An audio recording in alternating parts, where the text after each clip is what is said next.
সিরাজগঞ্জের উল্লাপাড়ার পূর্ণিমাগাতি ইউনিয়নের সাবেক চেয়ারম্যান আলামিন সরকার দ্বারা নির্যাতিত গয়হাট্টা কোনাগাতি গ্রামের খায়রুল ইসলাম, আব্দুল হাই ও হযরত আলীর উপর সন্ত্রাসী হামলা এবং গয়হাট্টা সালেহা ইসহাক উচ্চ বিদ্যালয়ের অর্থ আত্মসাৎকারীর বিরুদ্ধে মানববন্ধন, বিক্ষোভ ও প্রতিবাদ সমাবেশ অনুষ্ঠিত হয়েছে।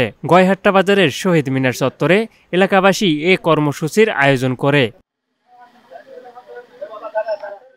মানববন্ধনে বক্তারা বলেন, পূর্বের জের ধরে সাবেক চেয়ারম্যান আলামিন কোনাগাতি গ্রামের খায়রুল ইসলাম, আব্দুল হাই ও হযরত আলীর উপর সন্ত্রাসী হামলা চালায়। এলাকার মসজিদ, মাদ্রাসা ও কবরস্থানের টাকা আত্মসাৎ সহ মানুষকে জিম্মি করে বিভিন্ন অপকর্ম চালিয়ে আসছে। গয়হাট্টা সালেহা ইসহাক উচ্চ বিদ্যালয়ের গাছ বিক্রি, পুকুর লিজ ও স্কুল ফান্ডের টাকাও আত্মসাৎ করেছে সাবেক চেয়ারম্যান আলামিন সরকার। এই সন্ত্রাসী হামলাকারী আলামিন সরকারের দৃষ্টান্তমূলক শাস্তি দাবি করেন এলাকাবাসী।